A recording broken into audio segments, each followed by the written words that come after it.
موضوع ہے، اور جو تسبیحات بتائی جاتی ہیں، اذکار بتائے جاتے ہیں، معمولات بتائے جاتے ہیں، وہ اسی کی مدد کرنے کے لیے بتائے جاتے ہیں کہ ذکر کرنے سے بھی انسان کے باطن کے اچھا ہونے میں اثر ہوتا ہے، معمولات کی پابندی کرنے سے بھی انسان کا باطن درست ہوتا ہے، بزرگوں کی صحبت میں رہنے سے بھی انسان کا باطن سنورتا ہے، سدھرتا ہے، بزرگوں کی کتابیں، ان کے ملفوظات و مواعظ کے پڑھنے سے بھی انسان کا باطن چمکتا ہے، سدھرتا ہے، سنورتا ہے۔ تو اصل چیز دل کو سدھارنا ہے۔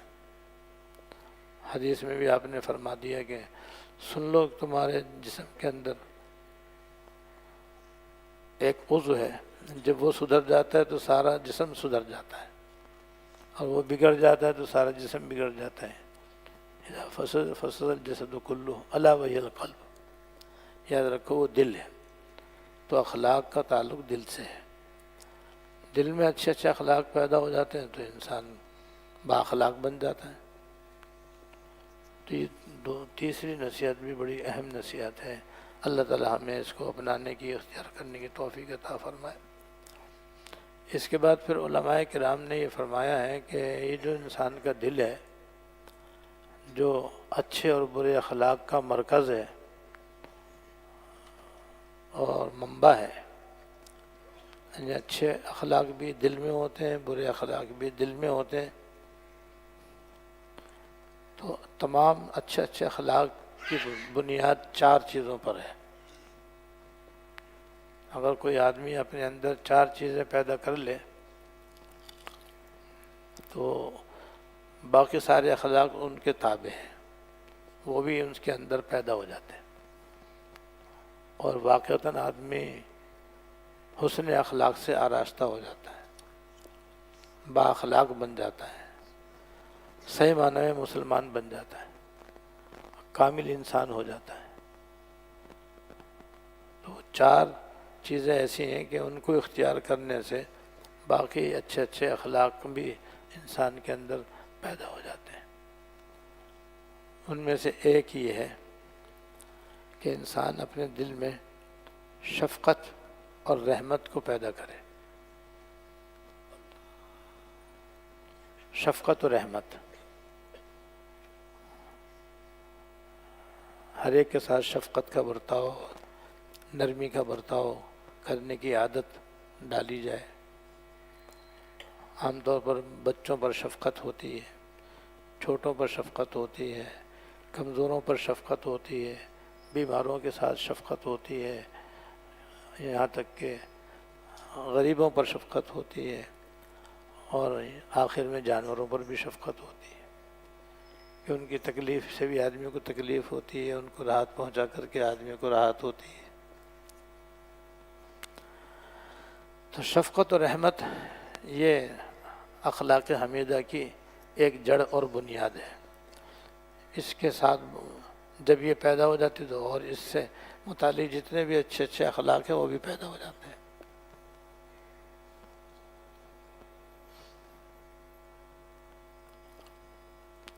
اور دوسری الفت اور محبت، انسان ان سے ہے، ان سے انسان بنا ہے، تو انسان کے اندر انسیت ہونی چاہیے، تب تو وہ انسان ہے۔ اور اس کو دیکھ کر وحشت ہو، اس کے بد اخلاقیوں کو دیکھ کر کے آدمی بھاگے، تو صحیح معنی میں وہ انسان نہیں ہے۔ انسان صحیح معنی میں وہ ہے جس کے اندر انسیت پائی جائے، اس کو دیکھ کر کے دل خوش ہو، اس سے مل کر طبیعت خوش ہو، اس کے پاس بیٹھ کر کے سکون ملے، راحت ملے، انسیت ملے، تو یہ انسان ہونے کی علامت ہے۔ لہذا اگر ہم چاہتے ہیں کہ ہمارے اندر اچھے اخلاق پیدا ہوں تو اپنے اندر محبت اور الفت لگاؤ کی صفت ہمارے اندر پیدا ہونی چاہیے. پھر اس سے متعلق جتنے بھی اچھے اچھے اخلاق ہیں وہ بھی ساتھ ساتھ پیدا ہو جائیں گے. جب یہ ہو جائیں گے تو وہ بھی پیدا ہو جائیں گے انشاءاللہ تعالی.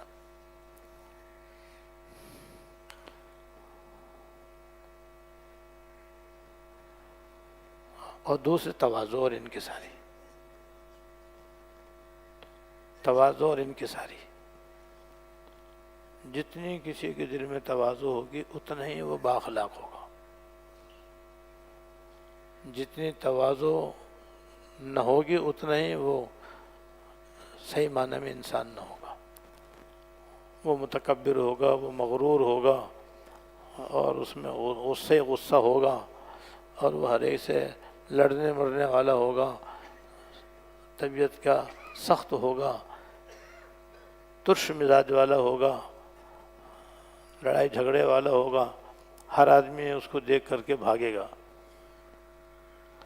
کہ بھائی اس کے پاس مت جانا، یہ تو غصے باز آدمی ہے، اور یہ نہ کسی کی عزت کرتا ہے، نہ کسی کا ادب کرتا ہے، نہ اس میں کسی کے کا احترام ہے، کچھ بھی نہیں ہے. جو جائے گا پٹے گا، گالیاں دے گا اس کو. ایسے آدمی سے دور رہو، فلاں سے دور رہو، فلاں سے دور رہو. یہ ہوتا ہے.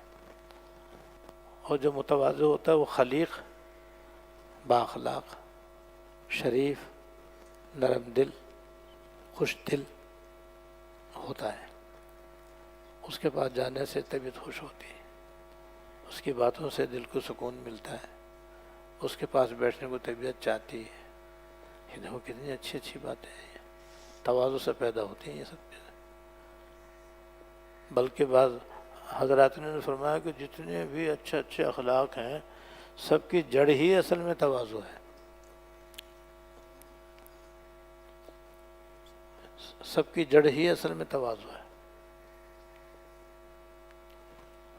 اور تواضع اپنے دل میں پیدا کرنا اپنے اختیار میں، جیسے تکبر کرنا بھی اپنے اختیار میں، مگر تکبر حرام ہے. اور تواضع بھی اپنے اندر پیدا کرنا اپنے اختیار میں، اور یہ محمود ہے. یہ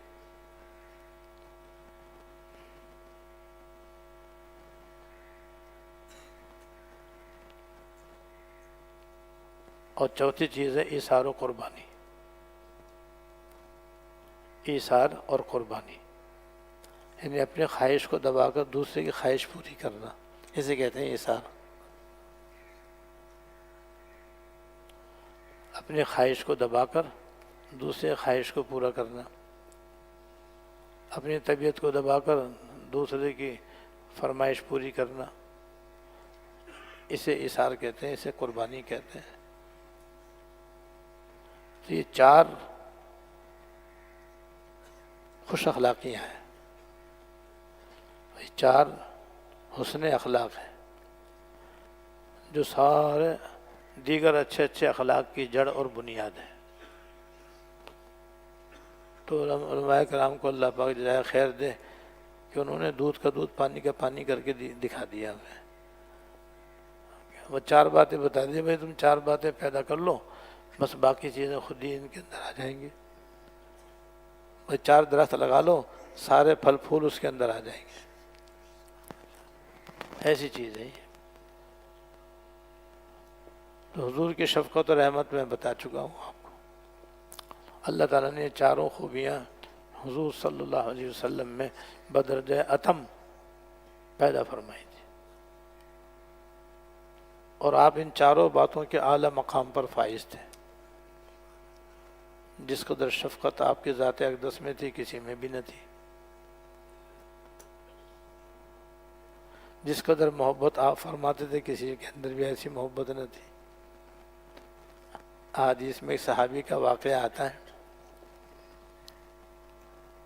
کہ وہ حضور کے صحبت میں بیٹھنے کی وجہ سے اور حضور کے نزدیک رہنے کی وجہ سے اپنے دل میں یہ سمجھتے تھے کہ حضور سب سے زیادہ مجھ سے محبت فرماتے ہیں. اور واقعی آپ کی شان ایسی تھی کہ ہر شخص یہ سمجھتا تھا کہ بس حضور سب سے زیادہ مجھ سے ہی محبت کرتے ہیں، اور آپ کی شان یہ تھی کہ آپ سب سے ہی محبت فرماتے تھے صلی اللہ علیہ وسلم. تو ان کو یہ خیال ہوا کہ مجھے حضور بہت ہی چاہتے ہیں، اور بہت زیادہ میرے سے محبت فرماتے ہیں تو میں پوچھ لوں. تو ایک دن میں نے پوچھ لیا کہ حضور آپ کو سب سے زیادہ محبت کس سے ہے؟ اب یہ سب سے زیادہ محبت کی بات پوچھی انہوں نے. تو آپ نے فرمایا کہ حضرت عائشہ رضی اللہ تعالیٰ عنہ سے. پھر انہوں نے پوچھ لیا پھر اس کے بعد سب سے زیادہ کس سے محبت ہے؟ صدیق اکبر رضی اللہ تعالیٰ عنہ سے. پھر اس کے بعد حضور سب سے زیادہ کس سے محبت ہے؟ تو آپ نے حضرت عمر فاروق رضی اللہ تعالیٰ عنہ کا نام لیا.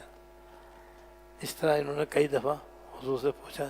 یہ خیال کر رہے تھے کہ شاید میرا بھی نام آئے گا مگر ان کا نام نہیں آیا. تو انہوں نے اپنے دل میں کہا کہ نہ پوچھتا تو اچھا تھا.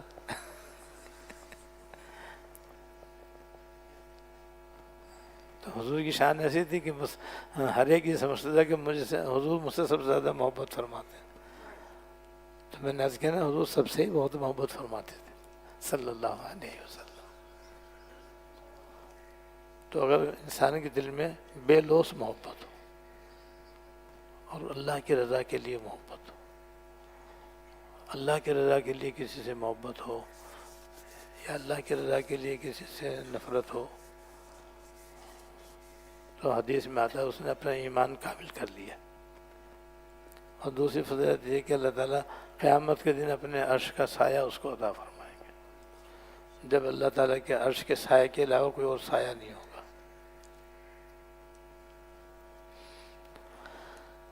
تو حضور صلی اللہ علیہ وسلم کے اندر جہاں شفقت اور رحمت بہت زیادہ تھی، آپ کے اندر الفت و محبت بھی سب سے زیادہ تھی. اور تواضع کو تو کہنے کیا کہ تواضع کے آپ اعلیٰ مقام پر فائز تھے. ایسے ہی آپ سے بڑھ کر کون ایثار اور قربانی کرنے والا ہو سکتا ہے؟ آپ کے اندر ایثار و قربانی بھی سب سے زیادہ پائی جاتی تھی، جیسے کہ آپ کی زندگی کے بہت سارے واقعات اس کی گواہی دیتے ہیں. اللہ تعالیٰ نے آپ کو جو خصوصی انعامات عطا فرمائے تھے، جب آپ ان کا تذکرہ کرتے تھے تو ولا فخر بھی فرماتے تھے. جیسے فرمایا انا سید ولد آدم، میں تمام اولاد آدم کا سردار ہوں، ولا فخر. مگر یہ بات میں فخر کے طور پر نہیں کہہ رہا، اللہ تعالیٰ کی نعمت کا اظہار کرنے کے لیے ذکر کر رہا ہوں. تحدیث نعمت کے طور پر کہہ رہا ہوں، فخر کے طور پر نہیں کہہ رہا. یہ عاجزی کا اظہار ہے آپ کا کہ میں بڑائی کے طور پر نہیں کہہ رہا ہوں، یہ فخر کے طور پر نہیں کہہ رہا ہوں، بلکہ اللہ پاک نے مجھے یہ نعمت عطا فرمائی ہے، اس نعمت کا اظہار کر رہا ہوں. اور بھی متعدد مواقع پر، جیسے سب سے پہلے آپ قیامت کے دن قبر مبارک سے نکلیں گے اور سب سے پہلے آپ جنت کا دروازہ کھٹکھٹائیں گے. آپ اور آپ کی امت سب سے پہلے جنت میں جائے گی. آپ سب سے آخر میں آئے ہیں، سب سے پہلے جنت میں جائیں گے. سب سے زیادہ جنت میں جانے والے آپ کے امتی ہوں گے.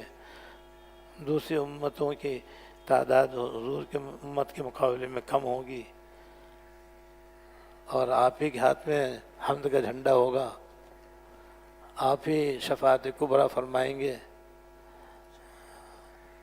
تو متعدد جگہ پر آپ نے اپنے اس اللہ تعالیٰ کی نعمتوں کا ذکر فرمایا، اور ساتھ ساتھ فرمایا کہ میں یہ بات فخر کے طور پر نہیں کہہ رہا، اظہار نعمت کے طور پر کہہ رہا ہوں. تو جتنی تواضع اللہ نے آپ کے اندر رکھی تھی کسی کے اندر بھی نہیں تھی. ایسے دیگر انبیاء علیہ السلام پر بھی اللہ پاک نے ان کو بھی ان تمام کمالات کا جامع بنایا تھا. یہ خوبی ان کے اندر بھی تھی، تواضع ان کے اندر پائی جاتی تھی. سلیمان علیہ السلام کا واقعہ سناتا ہوں، اس کے بعد پھر حضور کا واقعہ انشاءاللہ وقت ہوا تو سناؤں گا. سلیمان علیہ السلام کو اللہ پاک نے دنیا میں ایسی سلطنت عطا فرمائی تھی کہ نہ ان سے پہلے کسی کو ملی نہ ان کے بعد کسی کو ملی۔ اللہ تعالیٰ نے انسان تو انسان، جنات بھی اللہ تعالیٰ نے آپ کے تابع فرما دیے تھے، ہوائیں بھی آپ کے تابع تھیں،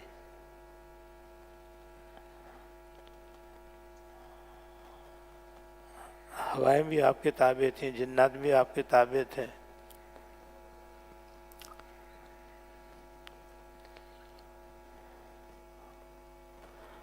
تو ایک مرتبہ آپ اپنے تخت پر بیٹھے ہوئے اڑے جا رہے تھے۔ آپ کا تخت جو تھا اس میں کوئی مشین یا پر نہیں تھے جیسے ہوائی جہاز میں ہوتے ہیں۔ ہوائی جہاز جو ہوتا ہے وہ مشین کے زور سے اڑتا ہے، مشین فیل، ہوائی جہاز زمین پہ۔ ان کے تخت میں کوئی مشین نہیں تھی، نہ کوئی پر وغیرہ تھے۔ جیسے تخت ہوتا ہے وہ ان کا تخت تھا، اس پر سلیمان علیہ السلام بیٹھے ہوتے تھے، ان کے کچھ درباری اور متعلقین بھی اس پر بیٹھے ہوئے ہوتے تھے۔ جب حضرت سلیمان علیہ السلام کو کہیں جانا ہوتا تو ہوا کو حکم دیتے کہ بھئی اس کو اٹھا لے اور وہاں لے جا کر کے رکھ دے، تو بس وہ اٹھا لیتی تھی۔ بھی جیسے بادل ایک جگہ سے دوسری جگہ ہوا سے چلے جاتے ہیں جن میں منو ٹنوں پانی ہوتا ہے، ایسے وہ تخت بھی اٹھا کر کے لے جاتی تھی، اور مہینے کی مسافت ایک دن میں طے کر لیتی تھی۔ تو حضرت کے وہ تفسیری روایات میں لکھا ہے کہ ایک دفعہ آپ اپنے تخت پر بیٹھے ہوئے ہوا میں اڑے جا رہے تھے، تو ان کے اس وقت کی کیفیت لکھی ہے کہ حضرت سلیمان علیہ السلام تخت کے بیچ میں بیٹھے ہوئے ہوتے تھے، اور عاجزی کی وجہ سے گردن ان کی یوں جھکی ہوئی ہوتی تھی اور ذکر کر رہے ہوتے تھے، اور وہ تخت جو ہے وہ ان کو اڑا کر لے جا رہا ہوتا تھا، اور حضرت اس طرح گردن جھکائے بیٹھے ہوئے ہوتے تھے اور اللہ کا ذکر کر رہے ہوتے تھے اور شکر ادا کر رہے ہوتے تھے کہ اللہ میں اس قابل کہاں، اس لائق کہاں، آپ نے اتنی بڑی نعمت عطا فرمائی کہ ہوا کو میرے تابع کر دیا، اب یہ میرے تخت کو لے کے جا رہی ہے۔ تو اکڑ کے نہیں بیٹھتے تھے، سینہ تان کے نہیں بیٹھتے تھے، عاجزی کی وجہ سے حضرت کی گردن یوں جھکی ہوئی ہوتی تھی۔ تو اس طرح سے ایک دفعہ آپ اپنے تخت پر بیٹھے ہوئے جا رہے تھے، ایک زمین پر سے آپ کا تخت گزرا، نیچے زمین پر کاشتکار کھیتی باڑی کر رہا تھا اور ہل چلا رہا تھا۔ وہ ہل چلاتے چلے تو انہوں نے یوں دیکھا تو ہکا بکا رہ گیا۔ ہم تو چونکہ ہوائی جہاز دیکھے ہوئے ہیں اس لیے اگر کوئی اس طرح سے اڑے تو شاید اتنا ہمیں تعجب نہ ہو، لیکن جب دور دور تک تصور ہی نہیں تھا ہوائی جہاز کا اور ہوا میں انسان کے اڑنے کا، تو اس نے جو دیکھا کہ حضرت سلیمان علیہ السلام اپنے احباب کے ساتھ تخت پر بیٹھے ہیں اور وہ ہوا میں اڑا جا رہا ہے، تو انہوں نے بے ساختہ کہا سبحان اللہ ما اوتی آل داؤد۔ اللہ تعالیٰ سبحان اللہ، اللہ تعالیٰ نے کتنا داؤد علیہ السلام کی اولاد کو عطا فرمایا ہے کہ ہواؤں پر بھی ان کی حکومت ہے، یہ اس نے کہا۔ تو ہوا جیسے ان کے تخت کو لے کر جاتی تھی، ایک جگہ کی دوسری جگہ خبر بھی پہنچاتی تھی۔ اس نے فوراً ہوا نے حضرت سلیمان علیہ السلام کو بتایا کہ حضرت نیچے زمین میں جہاں سے آپ کا تخت اڑتا ہوا جا رہا ہے، اس کاشتکار نے آپ کے تخت کو دیکھ کر کے یہ کہا ہے کہ سبحان اللہ، اللہ پاک نے سلیمان علیہ السلام کو کتنا نوازا ہے کہ ہوا میں اڑے جا رہے ہیں۔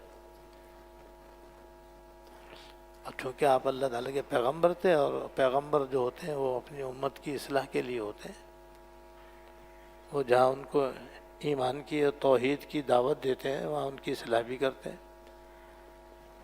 جیسے حضور صلی اللہ علیہ وسلم جہاں اسلام کی دعوت دیتے تھے، ایمان کی دعوت دیتے تھے، تزکیہ بھی، صحابہ کرام کا تزکیہ بھی فرماتے تھے۔ اور تزکیہ باطن کی صلاح کو کہتے ہیں. تو یہ انبیاء علیہ السلام کی ذمہ داری. لہذا سلیمان علیہ السلام نے ہوا کو کہا کہ میرا تخت یہیں اتار دے. انہوں نے فوراً نیچے رکھ دیا. اس کے لیے رن وے کی ضرورت نہیں ہے کہ چڑھنے کے لیے بھی وہ دوڑے اور اترنے کے لیے بھی وہ دوڑے پھر مشکل سے جا کر کے ٹھہرے. اس کی کسی چیز کی بھی ضرورت نہیں. بس اٹھا دیا رکھ دیا اور فرمایا جاؤ اس کاشتکار کو بلا کے لاؤ جس نے یہ جملہ کہا ہے سبحان اللہ ما اوتی آل داؤد. اب جناب حضرت کا بھیجا ہوا آدمی اس کے پاس گیا کہ حضرت بلا رہے ہیں. وہ بیچارہ ڈر گیا کہ پتہ نہیں میرے سے کیا گستاخی ہو گئی، کیا غلطی ہو گئی، حضرت نے بلا لیا. حضرت بادشاہ بھی تو تھے نا، اللہ کے پیغمبر بھی تھے، بادشاہ بھی تھے. وہ بیچارہ بڑا ہانپتا کانپتا حاضر خدمت ہوا. حضرت نے کہا کہ نہیں تم گھبراؤ نہیں، میں تو یہ پوچھنا چاہتا ہوں تم نے میرا تخت اڑتے ہوئے دیکھا تھا تو کیا کہا تھا؟ وہ سمجھا کہ یہی میرے سے گستاخی ہوئی ہے. وہ ہاتھ پاؤں جوڑنے لگا، معافی تلافی کرنے لگا. فرمایا نہیں میں تمہاری اصلاح کرنا چاہتا ہوں، میں تمہاری اصلاح کرنا چاہتا ہوں. تم نے کیا کہا تھا میرا تخت ہوا میں اڑتا ہوا دیکھ کر کے؟ کہا میں نے تو یہ کہا تھا سبحان اللہ ما اوتی آل داؤد، یہ کہا تھا حضرت میں. فرمایا اس کی میں اصلاح کر دیتا ہوں کہ فسبحان اللہ خیر مما اوتی آل داؤد. سبحان اللہ، فسبحان اللہ خیر مما اوتی آل داؤد. ایک دفعہ سبحان اللہ کہنا سلیمان علیہ السلام کی سلطنت سے افضل ہے. لہٰذا تم میری سلطنت کو دیکھ کر تعجب مت کرو، تمہاری زبان سے سبحان اللہ نکلا ہے یہ ساری سلطنت سے بھی افضل ہے. تو اللہ تعالیٰ کی اطاعت کے برابر کوئی نعمت ہو نہیں سکتی. اللہ تعالیٰ کی فرما برداری سے بڑھ کر کوئی دولت نہیں ہو سکتی. تو انہوں نے اصلاح فرما دی کہ تم کو میری سلطنت پر تعجب ہو رہا تھا، دیکھو اللہ تعالیٰ کا نام لینا اور اللہ تعالیٰ کی بارگاہ میں ایک دفعہ سبحان اللہ کہنا میری ساری سلطنت سے بھی افضل ہے. فسبحان اللہ خیر مما اوتی آل داؤد. اصلاح بھی فرما دی اور تواضع کا یہ حال تھا کہ گردن جھکا کر بیٹھے ہوئے ہوتے تھے تخت کے اوپر. سارے انبیاء علیہ السلام اپنے اپنے وقت میں حسن اخلاق کا پیکر تھے اور امام تھے اور اعلیٰ مقام پر فائز تھے، اور ان سب میں بڑھ کر سرکار دو عالم صلی اللہ علیہ وسلم ہے. آپ کے تواضع کا تو کہنے کیا. ایک واقعہ ایک حدیث میں آتا ہے،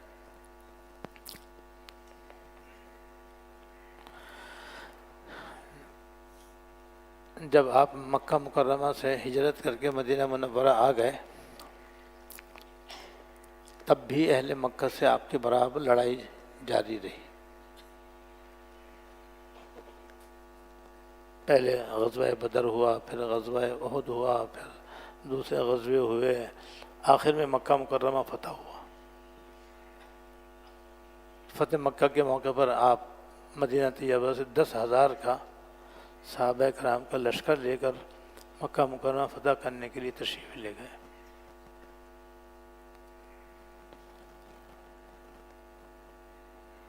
اور آپ جنت المعلی کی طرف سے مکہ مکرمہ میں داخل ہوئے اور آپ اپنی اونٹنی قصوہ پر سوار تھے. حضرت انس رضی اللہ تعالیٰ عنہ فرماتے ہیں کہ مجھے یہ منظر اچھی طرح یاد ہے، مجھے یہ منظر اچھی طرح یاد ہے کہ جب حضور صلی اللہ علیہ وسلم مکہ مکرمہ میں فاتحانہ داخل ہوئے تو حالت یہ تھی کہ آپ کی ٹھوڑی مبارک سینے مبارک سے لگی ہوئی تھی، عاجزی کی وجہ سے، انکساری کی وجہ سے، تواضع کی وجہ سے یوں لگی ہوئی تھی، اور آنکھوں سے آنسو ٹپک رہے تھے، اور زبان مبارک پر انا فتحنا لک فتحا مبینہ آیت جاری تھی. اس کو آپ خوشی لہانی سے پڑھ رہے تھے کہ یا اللہ یہ آپ ہی کا تو فضل ہے کہ آج وہ مکہ مکرمہ جس سے لوگوں نے مجھے نکالا تھا، آج آپ نے فاتحانہ انداز میں مجھے اس کے اندر داخل فرمایا. تو کوئی اکڑ نہیں کوئی غرور نہیں، کوئی بڑائی نہیں، عاجزی ہی عاجزی، انکساری ہی انکساری، خاکساری کا نمونہ بنے ہوئے تھے آپ۔ تھوڑی مبارک آپ کے سینے سے لگی ہوئی تھی، گردن جھکی ہوئی تھی، اونٹنی پہ یوں ہوئے ہوئے تھے آپ، اور رو بھی رہے تھے، اور ساتھ ساتھ اللہ تعالیٰ نے سورہ انا فتحنا نازل فرمائی تھی، وہ پڑھ کر سنا بھی رہے تھے۔ آج بھی جنت المعلیٰ کی طرف جب مکہ مکرمہ کی طرف آئیں تو مسجد رایا ہے جہاں حضور نے جھنڈا لگوایا تھا فتح کا، پھر آگے مسجد فتح ہے، وہاں پر جا کر کے مکہ مکرمہ فتح ہو گیا تھا۔ پھر صفا پہ آپ تشریف لے گئے تو وہاں پر بھی آپ نے زبان سے وہی عاجزانہ کلمات ادا فرمایا، لا الہ الا اللہ وحدہ وانجز وعدہ ونصر عبدہ وہزم الاحزاب وحدہ۔ لا الہ الا اللہ وحدہ، اللہ تعالیٰ کے سوا کوئی معبود نہیں، وہ اکیلا ہے۔ وانجز وعدہ، اللہ پاک نے اپنا وعدہ پورا فرمایا۔ ونصر عبدہ، اپنے بندے کے اللہ تعالیٰ نے مدد فرمائی۔ وہزم الاحزاب وحدہ، اور لشکروں کو خود اللہ تعالیٰ نے اکیلے خود ہی شکست دے دی، میرا اس میں کوئی دخل نہیں۔ سبحان اللہ۔ تو یہ عاجزی حضور کے اندر تھی، تو وہ ہم بھی اپنے اندر عاجزی پیدا کریں، یہ چاروں باتیں اپنے اندر پیدا کرنے کی کوشش کریں، باقی آئندہ انشاءاللہ۔ وآخر دعوانا الحمدللہ رب العالمین۔ اللهم لك الحمد لا نحصي ثناء عليك أنت كما أثنيت على نفسك. اللهم لك الحمد لا نحصي ثناء عليك أنت كما أثنيت على نفسك. اللهم صل على سيدنا ومولانا محمد وعلى آل سيدنا ومولانا محمد وبارك وسلم. ربنا ظلمنا أنفسنا وإن لم تغفر لنا وترحمنا لنكونن من الخاسرين. ربنا ظلمنا أنفسنا وإن لم تغفر لنا وترحمنا لنكونن من الخاسرين. ربنا آتنا في الدنيا حسنة وفي الآخرة حسنة وقنا عذاب النار. ربنا هب لنا من أزواجنا وذرياتنا قرة أعين واجعلنا للمتقين إماما. اللهم اغفر لنا وارحمنا وعافنا واعف عنا يا أرحم الراحمين يا رب العالمين يا حي يا قيوم يا ذا الجلال والإكرام. ہم سب کے اگلے پچھلے چھوٹے بڑے خفیہ علانیہ سارے گناہ معاف فرما، اور ہم سب کو یا اللہ یہ حضور کی یا اللہ علماء کرام نے جو حسن اخلاق کی 4 بنیادیں بیان فرمائی ہیں اپنانے کی توفیق عطا فرما، یا اللہ ان کو اپنانے کی توفیق عطا فرما، یا اللہ ہمیں اپنے اندر تواضع پیدا کرنے کی توفیق عطا فرما، حضور کے صدقے طفیل ہمیں متواضع بننا نصیب فرما، اور یہ 4 باتیں اپنے اندر پیدا کرنے کی توفیق عطا فرما، عافیت دارین عطا فرما، راحت دارین عطا فرما، ہر خیر عطا فرما، ہر شر سے پناہ عطا فرما، اپنی مرضیات پہ چلنے کی توفیق عطا فرما، اچھے اچھے اخلاق سے ہم کو آراستہ فرما۔